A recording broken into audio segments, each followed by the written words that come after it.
Hello everybody, Spooky Sand Woman here. Thank you for checking out episode, of Seduce Me the Otome. Last time, we met Diana again. Yay, cool, yippee. And now we're going to have breakfast with the boys. No way am I going to say goodbye. I scooped up my bag and headed downstairs to the dining room, seeing the boys already eating a delicious selection of food. The smell made my stomach growl wildly as the sight of food drew me to walk further into the room. Good morning, miss. Did you sleep well? Before I could lie, hiding the event in the back of my mind, Damien furrowed his eyebrows and stopped eating. She's here. The boys looked at Damien in confusion while I cursed his abilities silently in my mouth. Damien, what's up with you? Of course she's here. She kinda owns the house.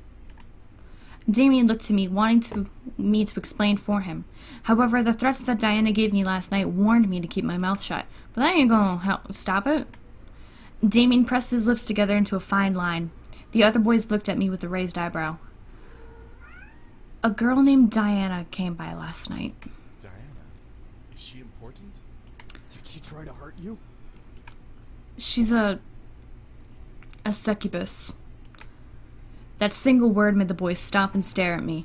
I looked to each boy, unsure of what was going through their minds. Should I have avoided it? So, she's come to try and bring us back. She must really be desperate. Well, what should we do now? Nothing. She'll give up eventually. Will she? The boys continued to look at me as if I knew the answer to that question. Damn it, Damien! She said that if I told you, she'd make my life a living hell. She can't possibly do that, right? She's not a devil. No, she isn't. However, she is a very powerful demon. She's a master of mind manipulation, has been trained in illusion. Unlike other demons who use strength to get power, she uses her charisma. She has the power to make armies bow to her and obey her every whim. That's why she's so obsessed with us. What? What do you mean? Well, she sort of has family ties to us. She was promised to marry one of us in exchange for more power. She's just some whacked up hussy who doesn't know how to close her legs. She's not a real threat. Oh, really? I feel insulted. The boys and I looked around the room, wondering where that voice came from. I felt a cold sweat run down the back of my neck in fear, remembering what kind of power she had. At last, we saw Diana by the entrance of the kitchen, juggling a single red apple in her hand as she leaned against the archway. The boys quickly surrounded me, glaring at the intruder. So, you took up a human name as well. Beautiful name, isn't it? Well, for a human name, anyway. What the hell do you want? To bring you back, of course. However, you weren't supposed to know that I was coming. I completely forgot about that little mind-reading ability. My mistake. Diana pushed out from the archway and walked towards us, making the boys step closer to me in a protective circle. Diana laughed. My. What has the world come to? A group of demons protecting a human girl? I'll tell you right now, she's not that pretty. And from what I can tell, she's still a virgin. My face grew red in complete anger and embarrassment. How dare she? I like doing that. Shut up. I'm not gonna say anything. I don't want her to cast her stupid smell at me. Smell? What? Diana chuckled and smirked at me, knowing that I wanted to hit her, but had control of myself. Such control you have, human. You know your place very well. Go fuck yourself. I didn't control the growl that escaped my throat, however. Well, will you all change your minds? I assure you, it's for the greater good. I expected the boys to say no. What I heard was complete silence. None of the boys replied to Diana, which made me both nervous and fearful as to why. Diana leaned her head back a bit, surprised for a different reason. No. Well, I see. Was silence truly them saying no to her? I looked around at the boys and saw the disobedience in their eyes, giving me my answer. I felt my heart flutter, especially when my eyes landed on James. He kept close to me, glaring daggers into Diana. I could feel that he was completely adamant in his choice to stay. I don't know what, but I was incredibly happy to know he wanted to stay. Diana sighed and pressed a finger into her temple, gently rubbing it. Either all of you are playing a very convincing hard-to-get game, or you all must be out of your minds. Diana then looked to me, locking her gaze with mine as if to read me. I could tell she wanted me to do something, but the boys would stop her, so the stare was her only available action. After a small moment of silence, Diana licked her lips before breaking the gaze battle and smiling to the boys around me. Very well. I guess I'll take my leave now. What? Her leave? Was she serious? The boys around me straightened up and grew confused looks on their faces as Diana stepped back and away from us with a small bow, flaunting her cleavage. Without another word, a deep purple pentagram appeared under her feet and Diana's body slowly sank into the floor. Her head vanished into the floor. The pentagram just vanished.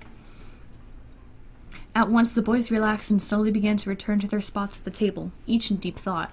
She'll be back, but she won't kill us. She needs us alive. Whatever. We'll just keep saying no. She can't force us to come back. She can't do anything but annoy us. Eventually, she'll give up. That's the hope, anyway. Hopefully. James walked over to me and gently caressed my cheek, looking at me with a comforting smile. There's no need to worry. I promise she won't hurt you. I nodded, feeling that he was telling the truth, or at least a hopeful and comforting thought. James kissed my forehead, however, making me blush and forget what I was thinking about. The sound of collective chuckles and playful snickers whispered through the air, making me blush even more, but the sudden growl that erupted from the man above me made the laughter stop. Jeez, James. I didn't see James' face, but I could tell he was glaring at his brothers with his lips on my head. He and I pulled away from each other just as the sound of Naomi's car appeared. I quickly ate my food, waved to the boys, and left, confident that nothing was going to happen today. Never, ever say that nothing will happen before the day is over. I avoided talking about the ride back home yesterday, saying that the ride was a one-time thing. I'll be riding with you guys from now on, to and from school. The girls seemed very happy. We entered the school, quickly gathered our things from our lockers, and headed to class. There were no events to our surprise. History wasn't exactly fun, but our teacher was great. At least he would have been, if he was in class. Naomi and Suzu took their seats around me. Suzu in front of me, Naomi beside me, before the class bell rang and the class was greeted by the dean. Students, you'll be having a substitute for class today. Everyone meet Miss Diana. My heart stopped. At the door with the dean was Diana, looking over the students and smirking as her eyes landed on me. She strutted to the teacher's desk, ignoring, or welcoming, the whispers from the other students before sitting on the wood and crossing her legs. Thank you, Dean. You can go. With a wave of Diana's hand, the dean left the classroom, closed the door, and left the area. Diana smiled at us, making my stomach turn. What was she going to do? So, history. History, history, history. Such a silly thing, isn't it? I mean, what do we care about the past? We're in the present. The rest of the class, including Naomi and Suzu, hesitantly nodded in agreement, unsure about this new teacher, but was willing to listen to more of what she had to say. Jesus Christ. The present is so full of wonderful things. While the labors of the past are the reason we have many things, it is our chance and privilege to utilize what has been given to us. Her charm was almost infectious. The class was practically starting to eat out of her hand. I looked around to see classmates grinning and agreeing with Diana. I pressed my lips together as I listened further. I had no choice. What's even funnier about human beings is that some of the bits of history we hear as either made up or completely biased to one side. It's like a story you read as a child. You hear of the princess and the prince, and they live happily ever after. But what about the family she left behind? What of her friends? The students listened and agreed intently to her words. I could tell, however, that these words were all targeted at me. The original story of The Little Mermaid, a perfect example of biased opinion. Here we have a girl who thinks she can be with this prince, but this prince has to marry a princess. What would happen if the mermaid had her way? What makes the mermaid so important that the princess has to suffer the consequences? It doesn't matter what happens to the princess. The rest of the class turned their heads to me. Naomi and Suzu looked at me with equally surprised looks. I kept my eyes to Diana. If I was the mermaid, I wasn't going to let the princess take my prince away. Diana stared at me before smiling and turning her body to fully face me. Oh? And why does it not matter? The story isn't about the princess. The story is about the mermaid and the prince. But that is exactly my point. While the story talks about the mermaid and the prince's romance, we don't see the problems of the kingdom the prince rules. While we are all fixated with this love story, we ignore the fact the kingdom would fall apart without the marriage between the prince and princess. She kept her eyes to me as she spoke. I knew she wanted to make her words stick in my mind, but I didn't listen. It was one thing to be a fictional story. It was another to try and ruin someone's life for selfishness. Diana chuckled and looked back to the class. Well, luckily in the real story of the Little Mermaid, the mermaid knows that what she was doing is wrong, and she threw herself into the ocean, turning into sea foam. Some of the students that surrounded me mumbled in surprise, obviously not knowing the real story. However, Diana was wrong once again. That's not true!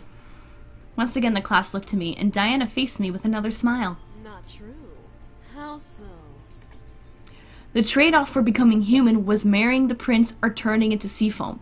However, she was also given the choice to kill the prince and turn back into a mermaid. The mermaid didn't do that because she loved him and sacrificed herself for that love. That is the story worth telling. Not some princess getting her way, but of a tragedy that had befallen on a girl who only wanted love. Suck it! The class applauded with Suzu giving me her usual punch to my shoulder and Naomi smiling at my logic. Diana, however, finally grew an almost angered face at me. Interesting. So what you are saying is that the princess should be given no mind. The story is not about the princess. The story is about the mermaid, and the mermaid should have gotten her prince. Even at the risk of a kingdom falling apart? Even if the entire world fell apart around them. Duty does not overrule love, and the princess needs to realize this. The applause that followed, that intensified with whoops and hollers. I felt a wave of confidence roll through my body. Diana wasn't going to win. I wasn't going to let her. Diana then stopped talking and looked to the clock on the wall, reading it quickly. This class had barely begun. Why was she looking at the time? Diana then leaned against the blackboard and smiled to us. I became worried. Hair, move. You know what? School isn't important. Everyone, go ahead and head home. Take the week off. The students began to chat happily or in confusion of the situation. Okay, I'm gonna fucking kill you. Many of it thought it was a dream come true. Others knew better. Before anyone could protest, however, Diana pressed a finger to her lips and counted down with her fingers in the air. 3, 2, 1. The speakers of the classroom gently awoke, giving us an announcement we would never believe. Attention students. Due to an emergency faculty meeting, we will be closing school for the remainder of the day and this entire week. Please leave the school quickly and quietly and have a good rest of the week. She used her powers on them. Damn it! I felt the need to stop her, but how could I stop a demon in the middle of a public area? Diana smiled before gesturing to the door. Have a nice week off. School will resume next week. Many of the students filed out, chatting to each other about new impromptu plans. Susie was beyond happy, but Naomi was hesitant. Before we could pack up and leave, however, Diana stepped to us. Excuse me, little miss. I'd like you to stay a little while. There's something we need to discuss. As Diana looked to Suzu and Naomi, she snapped her fingers, making my friends tense up. You two can head home. Don't worry about your friend until next week, okay? If you contact her, she won't reply, so don't bother. If she contacts you, ignore her, because she's just fine. As if on command, Suzu and Naomi left the room. I tried to march after them, but Diana stepped in my path, warning me with her eyes that if I followed, there would be hell to pay. I had lost my 2 friends, at least for the week. Diana and I were alone, just like she wanted. I slammed my hands on the desk in front of me and glared at Diana. What are you doing, and what are you thinking? What? Do I not make a good teacher? I figured you should have a little lesson, so I took matters into my own hands. Whatever you're trying to do won't work. You really think so, dear? And what makes you so sure about that? What was making me so sure? Why was I confident? Were the boys worth this? My thoughts began to fill with doubt. All the uncertainties about this whole ordeal began to cloud my mind. If the boys were ever found out, there'd be hell to pay. Was it worth it? What about Diana? What would she do to me? Would she make my parents forget about me completely? Would she ruin my friends' lives out of spite? In my gut, I felt a stone of confidence try to fight back, but the heaviness of my thoughts began to dissolve that stone little by little. What was going on with me? I looked up to Diana once again to see her gaze boring into my eyes. And this jazzy music just making me want to dance. She was using her powers on me. This time, I was away from home, so I couldn't escape. Or could I? Did I want to? The way she stared at me made me feel warm and fuzzy inside my chest. I felt like melting. Diana lifted a hand under my chin and ran her thumb over my lips, licking her own. I could feel little shots of energy zipping from under my skin into my chin where she held me. Now, let's have a little taste of that sweet, virginal sexual energy. No. I watched as she leaned in, ready to kiss me and take my energy. Half of my body felt elation at the idea. The other half completely rejected it and didn't want her to even touch me. James. Suddenly, Diana stopped in her track. James? Who is... Then it dawned on her. Ah, one of the boys. Why don't you tell me which boy is James? I felt myself nod in compliance. The oldest.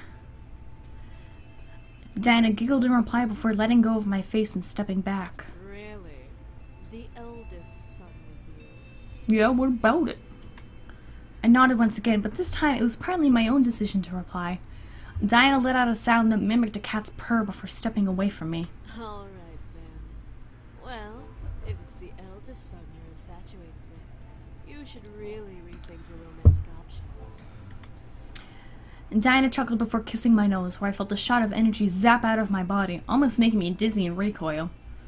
Diana then turned to the desk and sat on the wood, crossing her legs. You can go now. Remember, no class for the rest of the week. And how am I supposed to get home? My two friends left me here thanks to you. Oh, were they your ride? My apologies. Let me help then. Oh, excuse me. Dinah then lifted her hand and snapped her fingers. I suddenly felt the floor sink from underneath me, forcing me to look down. A purple pentagram surrounded my feet, pulling me into the ground. Wow! Before I could fight, however, I sank fully into the floor, fading into the darkness and shutting my eyes. As I opened them, I felt my silk sheets surround me, soothing my anxiety from the darkness that had previously surrounded me. What the... And I'm going to end this episode off here. So thank you guys so much for watching. If you enjoyed, go ahead and leave a like and subscribe. Share with your friends if you like a week off from school. I know around this time school's starting, so yeah. Cool. Alright, bye-bye.